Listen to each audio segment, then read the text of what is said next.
Bradesco. Entre nós, você vem primeiro. Boa noite. Boa noite. 2 amigos tiveram quase R$50 mil de prejuízo ao serem enganados por falsos ambulantes.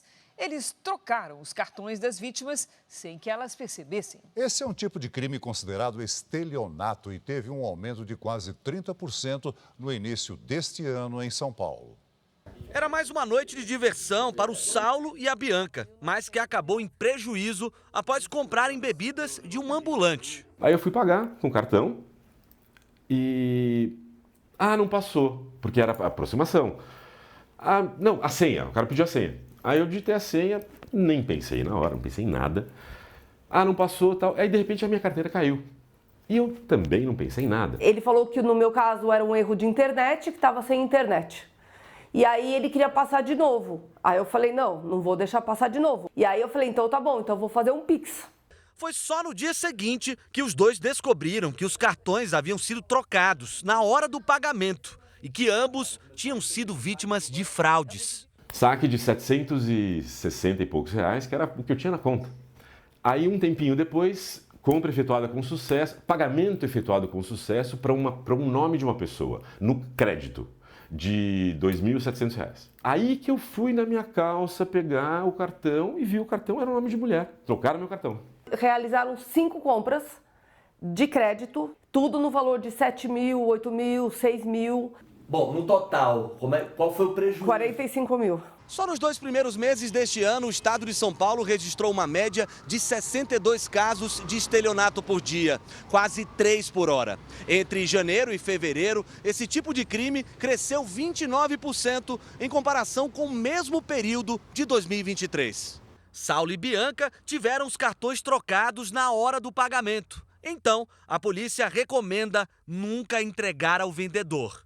O criminoso, ele atua como se fosse num show de mágica ali. Ele tem uma capacidade tão grande que ele troca o cartão da vítima e a pessoa não percebe o que aconteceu.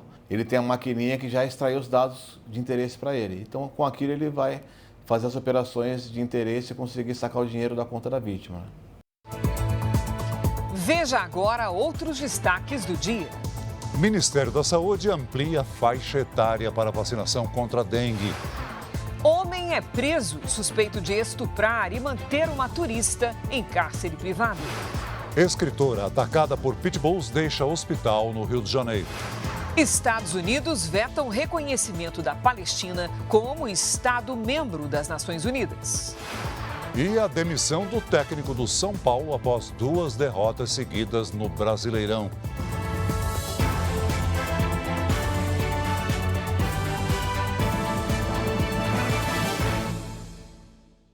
Oferecimento Cartão Bradesco. Suas compras podem até virar viagens.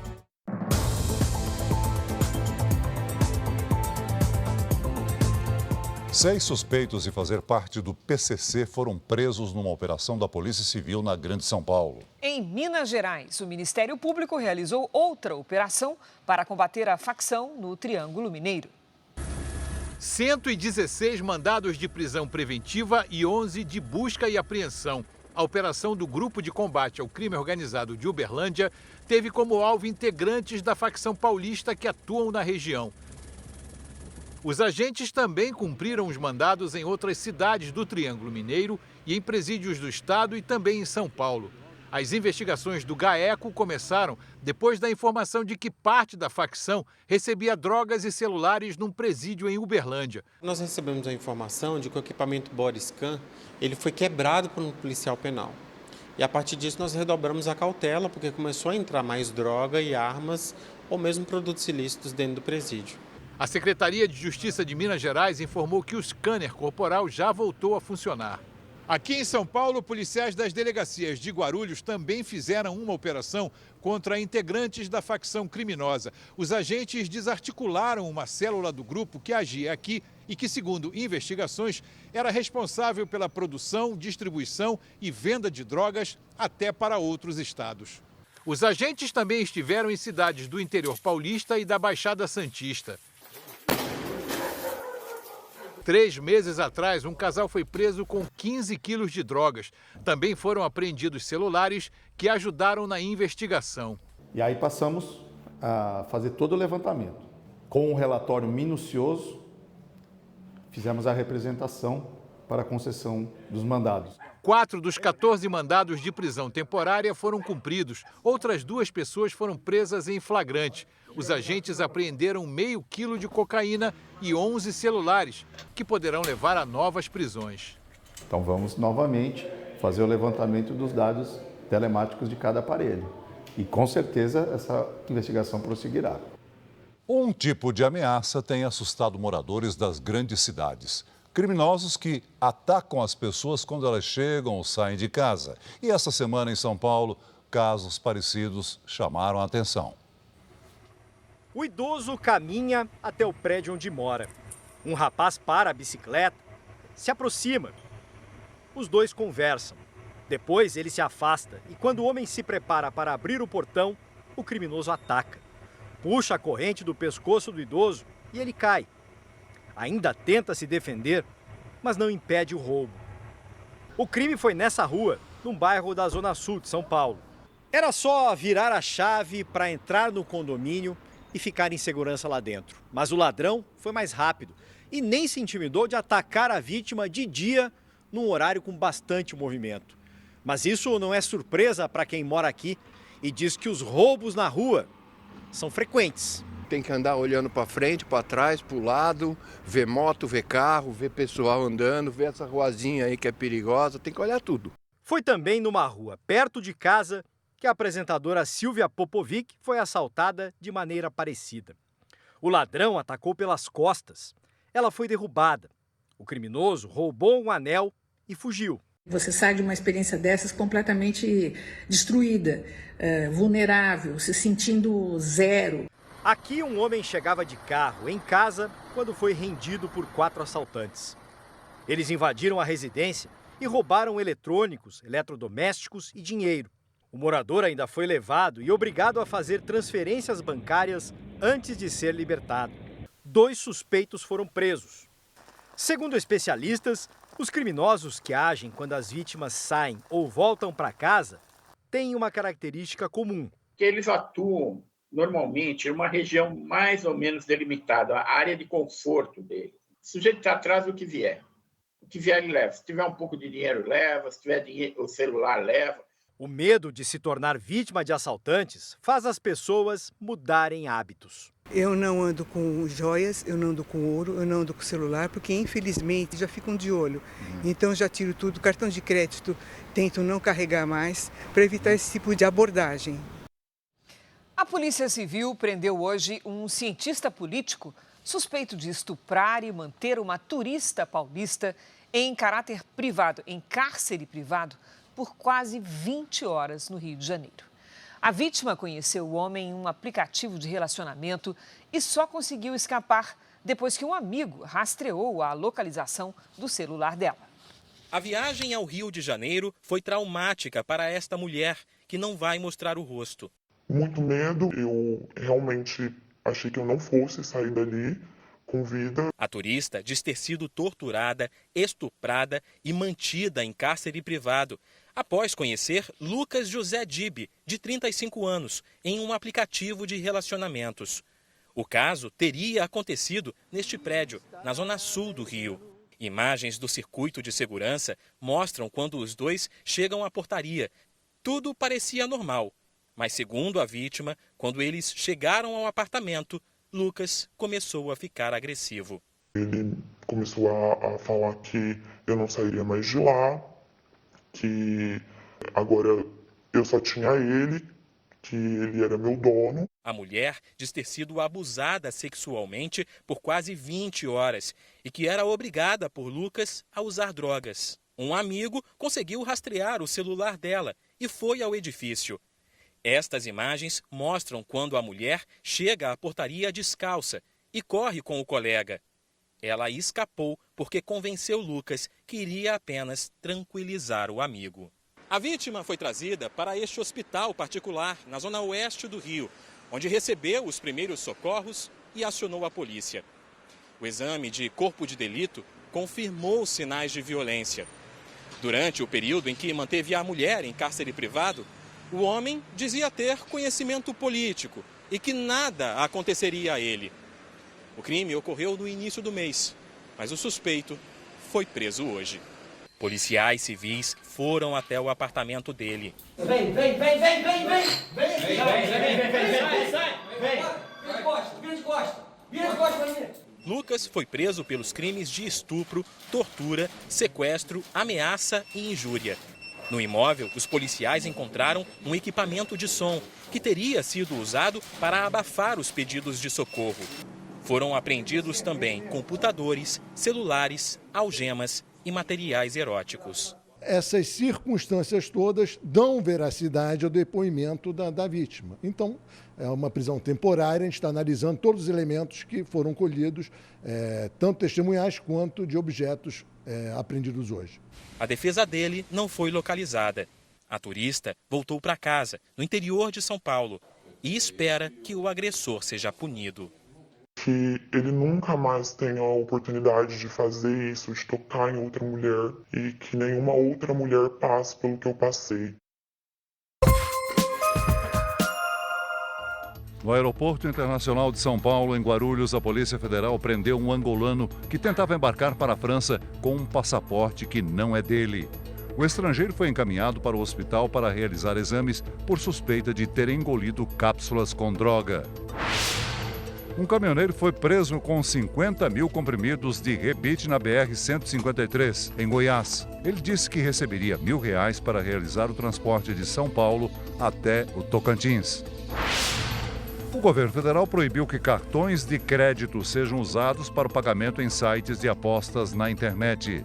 As transferências só podem ser feitas por Pix, TED, cartões de débito ou cartões pré-pagos. O objetivo é evitar o endividamento.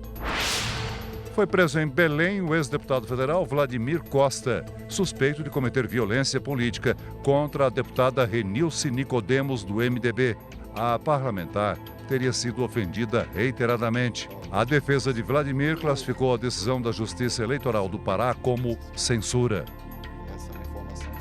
Os Estados Unidos vetaram no Conselho de Segurança da ONU o reconhecimento da Palestina como um Estado independente. Já o Irã ameaçou usar armas nucleares se Israel bombardear o país.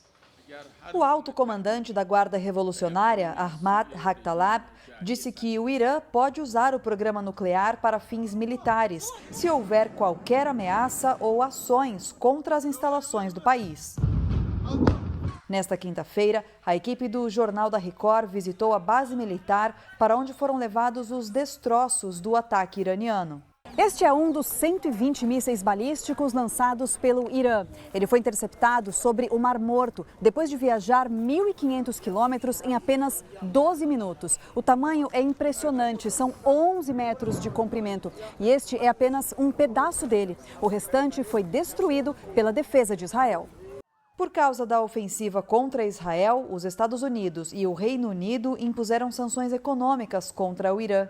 Segundo o Departamento do Tesouro americano, as punições vão afetar 16 pessoas e 2 empresas envolvidas na produção dos drones iranianos. O exército israelense informou que nas últimas horas atacou dezenas de alvos no sul da faixa de Gaza, incluindo combatentes, postos de observação e estruturas militares do grupo terrorista Hamas.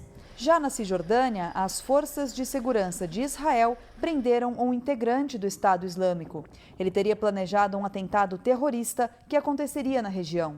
O secretário-geral da ONU, Antônio Guterres, falou nesta quinta-feira que o Oriente Médio está à beira de um abismo e alertou que um erro de cálculo ou uma falha de comunicação poderia levar a um conflito regional em grande escala, que seria devastador para o mundo inteiro.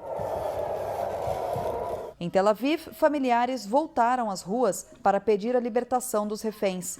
As autoridades afirmam que 129 pessoas ainda são mantidas em cativeiro na faixa de Gaza desde 7 de outubro do ano passado. E ainda nesta edição, o Barcelona é punido por atos racistas de torcedores contra o Paris Saint-Germain. E a seguir, após 2 derrotas seguidas, técnico Thiago Carpini é demitido do São Paulo.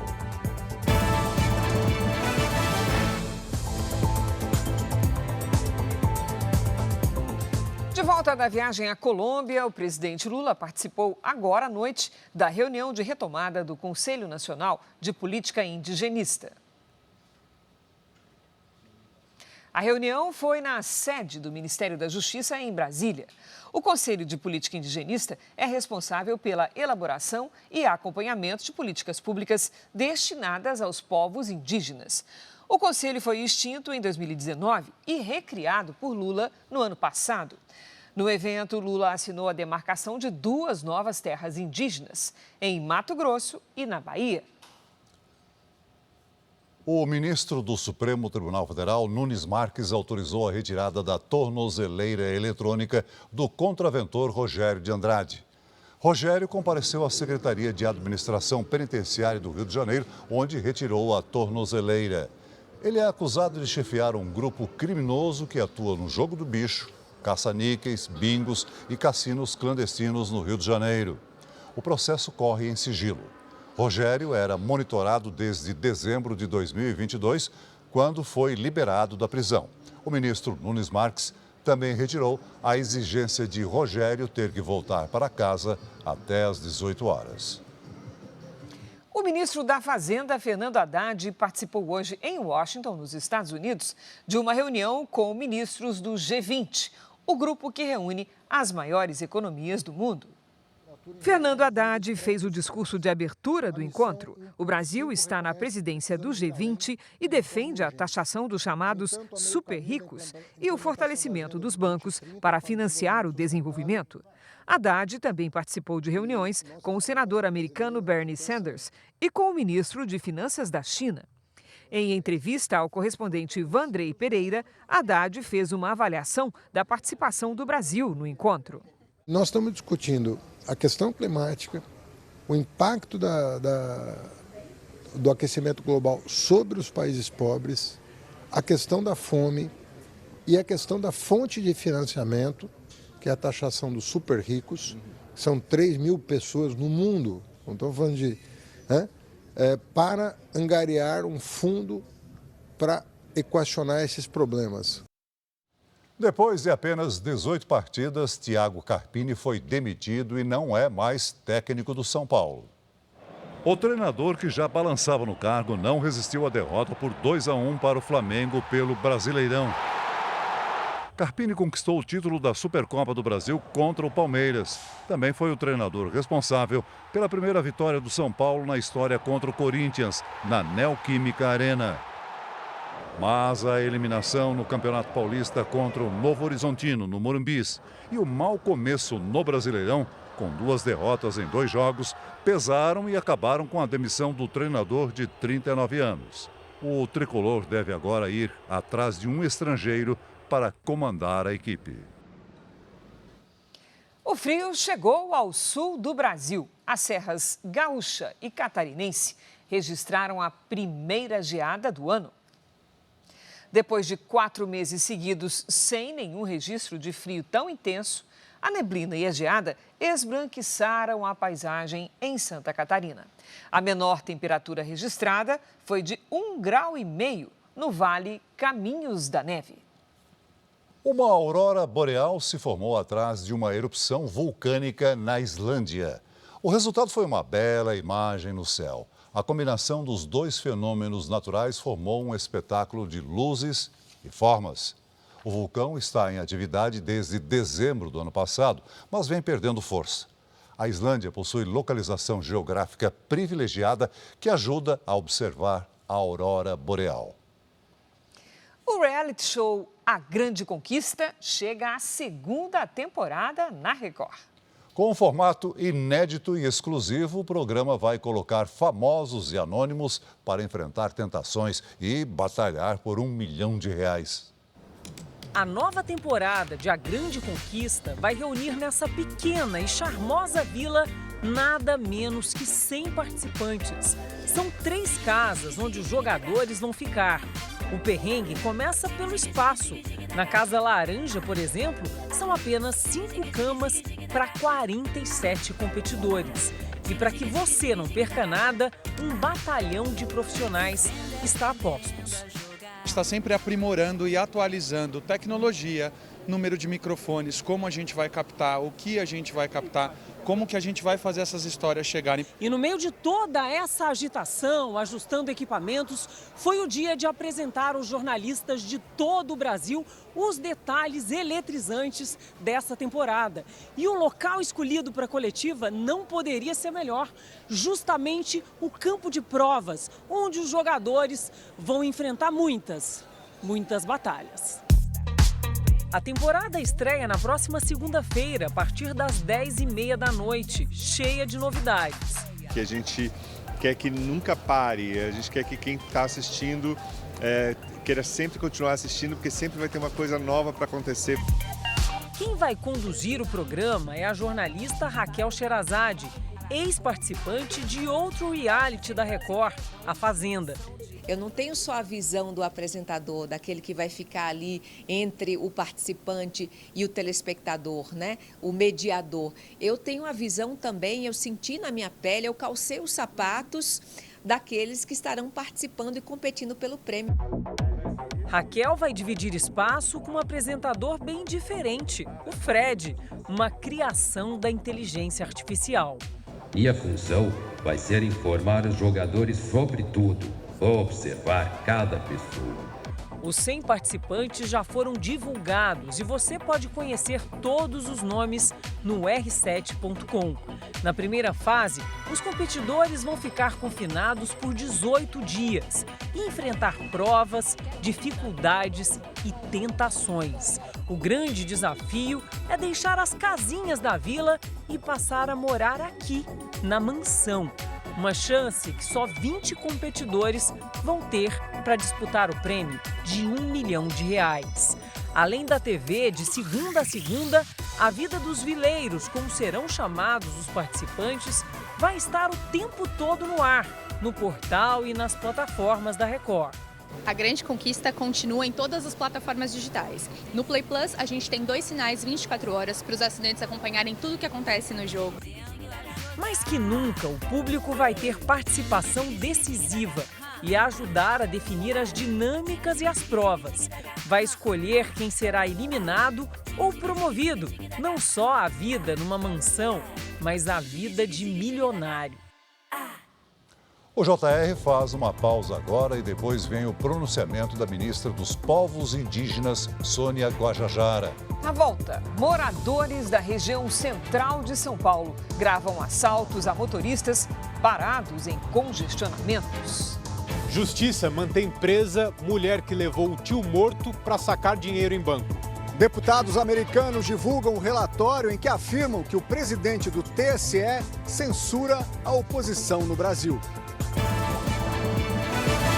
Moradores da região central de São Paulo viraram espectadores de assaltos quase diários. As quadrilhas se aproveitam dos congestionamentos para roubar os motoristas. As imagens foram gravadas pelos próprios moradores da região central. O grupo é grande, são homens e mulheres que passam dia e noite nesse trecho do viaduto. Esse casal, que anda tranquilamente, também faz parte da quadrilha. A jovem segue junto para não chamar a atenção. De repente, o homem escolhe a vítima e corre. O motorista é pego de surpresa. Nesse outro vídeo, o grupo percebe a aproximação da polícia e foge. A Secretaria de Segurança diz que realiza investigações e trabalhos de inteligência. Muitas vezes, os policiais abordam os suspeitos, mas quase sempre os criminosos voltam a roubar. As mulheres são os olheiros, né? Elas ficam de olho na movimentação, se a polícia vem, se há alguma movimentação suspeita de alguém à paisana. Dados do Portal da Transparência do Governo de São Paulo apontam que no ano passado, quase 3 mil celulares foram roubados de dentro dos veículos. 70% dos crimes aconteceram aqui na capital. E é em momentos assim, quando o trânsito fica mais lento, que os assaltantes costumam agir. Segundo a Secretaria de Segurança Pública, só nos 2 primeiros meses do ano foram 299 roubos desse tipo, 62,5% na capital paulista. 1.274 suspeitos foram presos ou apreendidos nesse período do ano. 10% a mais do que no primeiro bimestre de 2023. Quem vive nessa região tem medo. É praticamente diário, tá? Nessa hora, principalmente depois das 17 horas, que é onde o trânsito fica mais intenso. Esse grupo de jovens aí sempre ficam nessa região praticando esses furtos aí.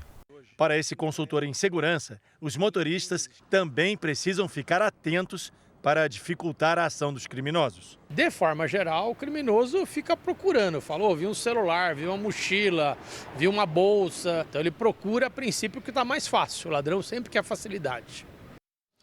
A Justiça do Rio de Janeiro manteve presa a mulher que levou o tio morto para sacar um empréstimo no banco.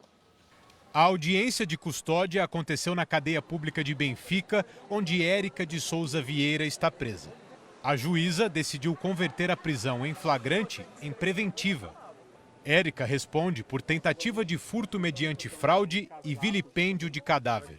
Ela é suspeita de levar o tio, Paulo Roberto Braga, de 68 anos, já morto, para sacar um empréstimo de R$17 mil em um banco. A gravação foi feita por atendentes. A advogada de Érica afirma que a cliente tem histórico de problemas psiquiátricos e que vai recorrer da decisão que manteve a prisão. O laudo pericial, ainda que de forma indireta, deixa claro e foi juntado ao processo que o senhor Paulo teria falecido em torno de 11h30, 2h30. E 2h30 ele se encontrava dentro da agência bancária. O laudo do Instituto Médico Legal atestou que o óbito foi provocado por uma broncoaspiração e falência cardíaca. Exames toxicológicos ainda vão determinar se a morte foi provocada por alguma substância. O corpo de Paulo continua no IML. Até agora, a polícia já ouviu pelo menos 7 testemunhas. Entre elas estão a gerente do banco, onde Érica tentava sacar o dinheiro do empréstimo, o médico do SAMU, que atestou a morte de Paulo, e o motorista de aplicativo, que levou a sobrinha e o tio até o shopping que fica ao lado da agência. No depoimento, o motorista disse que, enquanto Érica tirava Paulo do carro, ele chegou a segurar a porta do veículo. A polícia também ouviu um mototaxista que contou ter ajudado Érica a levar o tio dela até o carro de aplicativo. O rapaz afirmou que o idoso ainda respirava e tinha força nas mãos. Apesar de o laudo não indicar o momento exato da morte, o delegado responsável pelo inquérito acredita na conduta criminosa da sobrinha. Não há dúvidas que ela sabia que ele estava morto na hora em que ela tentou ainda fazer com que ele assinasse para obter de forma fraudulenta esse dinheiro do empréstimo. Um comitê da Câmara dos Deputados dos Estados Unidos divulgou um relatório em que afirma que o presidente do Tribunal Superior Eleitoral, ministro Alexandre de Moraes, censura a oposição brasileira. O documento é intitulado O Ataque à Liberdade de Expressão no Exterior e o Silêncio da Administração Biden, o caso do Brasil. O material foi elaborado pelo Comitê Judiciário da Câmara dos Representantes dos Estados Unidos, formado majoritariamente por deputados republicanos. Segundo o documento, existe uma censura forçada pelo Supremo Tribunal Federal. A denúncia se baseou em ordens da Justiça do Brasil para a suspensão de perfis em redes sociais, principalmente no X, antigo Twitter. Algumas decisões expostas no levantamento eram sigilosas. Segundo o relatório, o ministro Alexandre de Moraes mandou a plataforma do bilionário Elon Musk tirar do ar cerca de 150 contas de personalidades brasileiras.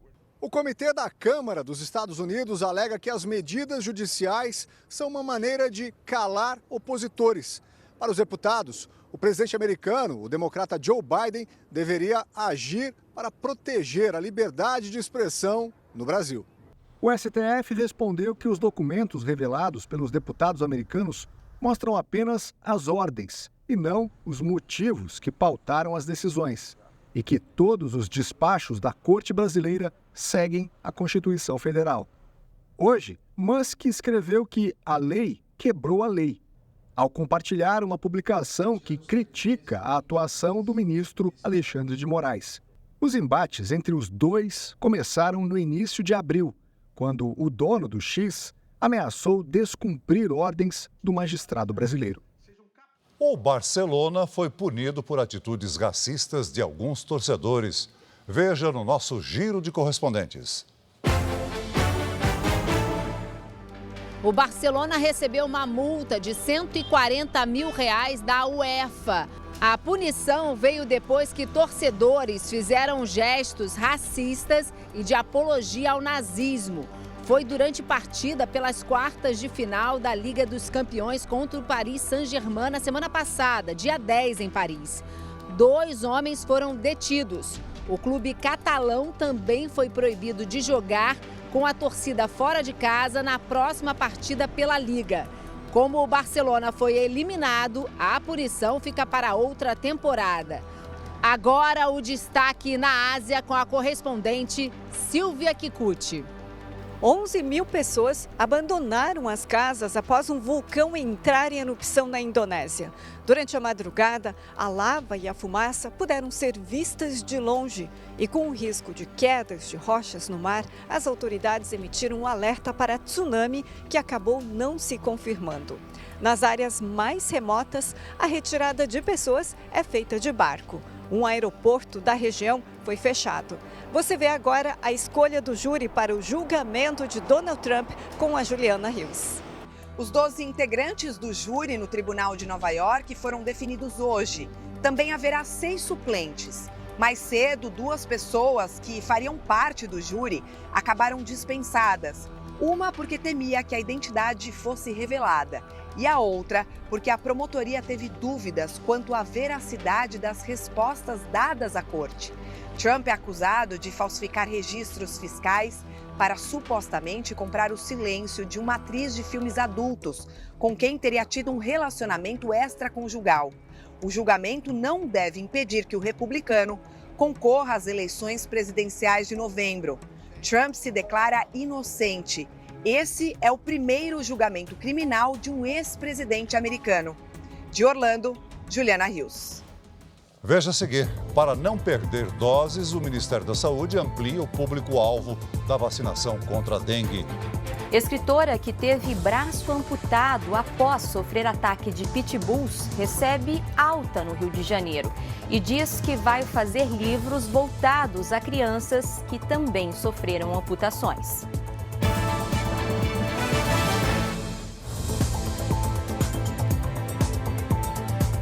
Além da geada, as temperaturas caíram em Porto Alegre, Florianópolis e Curitiba. Vamos conversar sobre isso com a Lidiane Sayuri. Lid, o friozinho veio bater na porta aqui também, né? Exatamente, vai esfriar um pouco mais, principalmente à noite de madrugada. Cris, boa noite para você, boa noite, Celso, boa noite a todos. Neste momento, as nuvens mais carregadas se concentram sobre a região norte. Nesta sexta, a frente fria avança em direção ao nordeste e espalha chuva e ar frio pelo caminho. São José dos Ausentes, no Rio Grande do Sul, e São Joaquim, em Santa Catarina, serão as cidades mais frias do país, com mínima de apenas 1 grau logo cedo. Entre o norte e o nordeste, chance de pancadas de chuva à tarde. Em Florianópolis, faz até 25 graus nesta sexta-tarde. No Rio de Janeiro, máxima de 26. Em Campo Grande, 28. Em Natal e em Rio Branco, até 31. Pelo segundo dia, São Paulo terá a tarde mais fria do Brasil, com 23 graus. A capital também pode registrar a menor temperatura do ano, 14 graus logo cedo. No sábado, faz até 25 e a partir de domingo, volta a esquentar. Tempo delivery para o Elísio, que é de Maracanaú, lá no Ceará, Lídia. Vamos para lá. Elísio, boa noite para você. A chuva não dá trégua. Na sexta e no sábado, previsão de temporais com 31 graus. No domingo, a quantidade de água diminui, mas pode chover a qualquer hora e faz até 29. Faça parte também do nosso Tempo Delivery. Mande seu pedido pelas redes sociais com a hashtag #VocêNoJR. Cris, Celso. Prepara o cobertor, Lídia. Sim. Até amanhã, Lídia. O Ministério da Saúde anunciou a ampliação do público-alvo da imunização contra a dengue. A medida tem o objetivo de evitar a perda de vacinas que vencem no final do mês. As vacinas com validade até 30 de abril podem ser aplicadas em crianças e adolescentes de 6 a 16 anos. Cidades que tenham lote próximo ao vencimento e imunizantes sobrando também vão poder imunizar pessoas de 4 a 59 anos. A decisão fica a critério dos municípios, mas o Ministério pede prioridade ao público entre 10 e 14 anos, para quem as doses já estavam liberadas desde o começo de março. A novidade foi comemorada nos postos de saúde com estoque do imunizante. Já que tem a vacina segura, então é importante se vacinar, né? Justamente para prevenir isso aí. O Ministério da Saúde lida com a baixa adesão dos municípios, o que ajudou a deixar o estoque próximo do vencimento. Segundo os técnicos da pasta, a segunda dose será garantida para quem tomar a vacina nesta antecipação. Ainda segundo o Ministério, não é possível saber a quantidade de doses disponíveis com a data de validade próxima, porque os lotes já foram distribuídos e as aplicações não são informadas imediatamente pelas secretarias de saúde das cidades. Os estados já haviam sido orientados para que as doses próximas ao vencimento fossem redistribuídas internamente para outros municípios. A ministra da Saúde, Nízia Trindade, falou hoje com exclusividade ao JR Entrevista sobre antecipação. Vamos aumentar essa oferta de vacinas. Esse é o nosso propósito desde o início. E, nesse momento, existe um acordo em curso que o Ministério da Saúde apoia e acompanha de perto entre a Fundação Oswaldo Cruz e a farmacêutica responsável pela vacina, o Laboratório Takeda, e pensando também em possíveis parcerias com laboratórios privados para ampliação. O Ministério da Saúde pediu que estados e municípios façam uma ampla comunicação sobre a vacinação. Até agora, os estados que recomendaram aos municípios a ampliação da vacinação são Goiás, São Paulo, Acre, Amazonas, Amapá, Bahia, Paraíba, Rio Grande do Norte e Maranhão, além do Distrito Federal. O Ministério afirmou que comprou todo o estoque disponível de vacinas contra a dengue para 2024 e 2025. A previsão é de que, até o final deste ano, o Brasil receba mais de 5 milhões de doses, além da doação de mais 1.300.000 doses. Com isso, o governo prevê vacinar mais de 3 milhões de pessoas com as 2 doses, que completam o esquema vacinal. E agora uma cena emocionante. Você se lembra da escritora Rosiana Murray, que foi atacada por 3 cães da raça Pitbull no início do mês. Hoje ela deixou o hospital no Rio de Janeiro. Autora de aproximadamente 100 livros, Rosiana garantiu que vai voltar a escrever. Agora, para crianças e adolescentes que, como ela, tiveram que realizar alguma amputação. Aplausos para quem venceu uma batalha. A escritora Rosiana Murray, de 73 anos, recebeu alta hoje, depois de passar quase 2 semanas internada no hospital. Na saída, declamou um poema em homenagem à equipe de saúde da unidade. Varreu como varrem ruas e praças, juntou tudo em suas mãos, soprou, soprou, soprou. E agora é alegria, gente. Rosiana foi atacada por 3 cães da raça Pitbull no dia 5 de abril em Saquarema, na região dos Lagos do Rio de Janeiro. Os animais estavam na rua sem coleiras ou focinheiras, o que é proibido por lei no estado. Em situação grave, a escritora foi transferida de helicóptero para o hospital, onde passou por uma cirurgia e teve que amputar parte de um braço e uma orelha. Ela está tendo alta com um curativo específico para levar para casa, mas é 5% de tudo que ela teve, então foi muito boa a recuperação. Os cachorros que atacaram Rosiana foram levados para um canil municipal. Os 3 tutores tiveram a prisão preventiva decretada, mas foram liberados na semana passada pela Justiça e vão responder em liberdade. A polícia apurou que os cães já tinham atacado outras pessoas e vai alterar a tipificação do crime de lesão corporal culposa para dolosa. A pena agora pode chegar a 8 anos de prisão. Uma vez que houve por parte dos autores omissões reiteradas devido à negligência em não adotar as cautelas necessárias para impedir que os animais saíssem do imóvel. Rosiana Murray escreve obras voltadas ao público infanto-juvenil. Já publicou cerca de 100 livros e recebeu vários prêmios, inclusive o da Academia Brasileira de Letras. A alta da escritora e poetisa acontece numa data muito especial, o Dia Nacional do Livro Infantil. E a artista já tem planos para o futuro. Eu quero escrever um livro para crianças que têm falta de um membro. Eu estou voltando viva, estou voltando alegre, cheia de planos. Isso eu sei. A partir dessa segunda-feira, dia 22, começa uma nova fase da história épica do rei Salomão. A série Reis entra na 10ª temporada. E dessa vez vai mostrar como as mulheres tiveram influência direta na decadência do rei. Um homem que entrou para a história da humanidade pela sabedoria e riqueza. Quem vigia suas palavras conserva sua vida, mas quem fala demais arruína a si mesmo.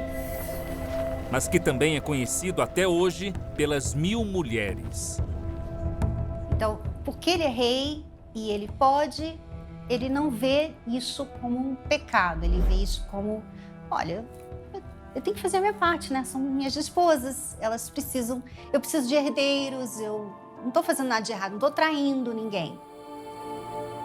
Os casamentos de Salomão funcionavam como alianças com reinos vizinhos. Até o final de seu reinado, ele chega ao número surpreendente de 700 esposas e 300 concubinas. Uma prática comum da antiguidade que reis costumavam ter é, quem sabe, aí que a gente começa a perceber uma certa fraqueza de Salomão.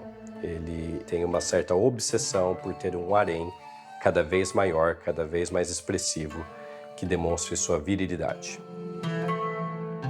Junto com as esposas estrangeiras, chegam também práticas bem diferentes das do povo de Israel. Seja no sacrifício de criança, seja na prática de prostituição cultual realizada dentro de um templo, de um santuário. Isso vem junto com a ideia de politeísmo, da adoração de vários deuses. E era exatamente isso que Deus queria prevenir de acontecer em Israel. E uma vez que ele permite essa adoração a outros deuses dentro de Israel, porque ele começa a fazer fora de Jerusalém, mas isso começa a dar brecha para outras esposas também falarem, ué, se você deixou para uma, deixa para mim, e assim ele vai abrindo concessões. Ele estava traindo a Deus, porque ele se envolveu, ele se casou com mulheres estrangeiras e isso era bem claro lá na lei, que não era para acontecer. Isso é o que faz de Salomão se corromper. Se servirem outros deuses e os adorarem, então eliminarei Israel da terra que lhe dei. Cultos que vão se juntar a festas, ostentação, atitudes que vão ter um forte impacto no reino, mexem com pessoas como Naamá, mãe do herdeiro de Salomão. A Naamá, por não estar conectada a Deus, ela vai perdendo um pouco da identidade dela e vai sendo influenciada pelo externo, né? Ela não está tão inteira, tão íntegra a ponto de medir um pouco as ações dela, assim. Em meio a tantos casamentos,